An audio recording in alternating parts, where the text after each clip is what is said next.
What's up, everybody? Today we're talking about the new Occupy Fantasy Lineup Builder, and we're focusing on the Lineups tab. This is after you build lineups in the multi-builder, how to save, edit, delete, and then export. You're going to see two main parts of this tab, the lineups themselves on the left and the stats on the right.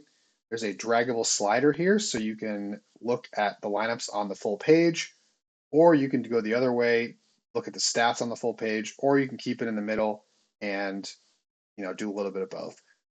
Along the top here, you can view lineups in one of two ways, the card view shown here or table view. The cards certainly look very nice. I find the table view useful if you're trying to sort and look at, lineups with a certain amount of salary remaining on a short slate, for example, or maybe you're concerned about total ownership. Also, you can search players in this box and very quickly see how many lineups you have with a certain player.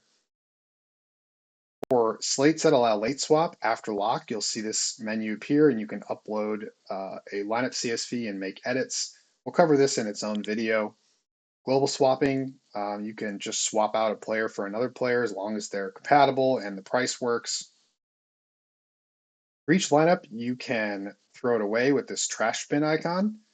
You can edit it, which brings up this menu. You can change any player you want, save it. You'll see these stats update, or you can choose whether to lock or unlock it. So these are all unlocked. That means if I build lineups again, all of these lineups will be discarded and rebuilt.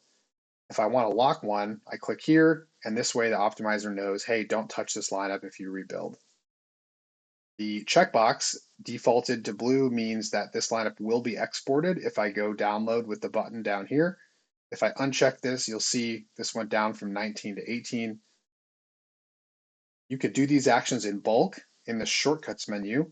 You can do those exports and locks, and this will do every visible lineup. So you can combine this with filters or with typing certain players in the search bar to quickly either lock certain lineups or export or not. These filters and sorts just give you additional ways to customize, how you're viewing things. One thing I'll note, you'll see this recalculate button here. It's gray. That means I'm up to date. If I say throw a lineup away, you're going to see this turn green. That means, hey, you made a change to your lineups. Stats are out of date, and you need to recalculate them to see the latest changes.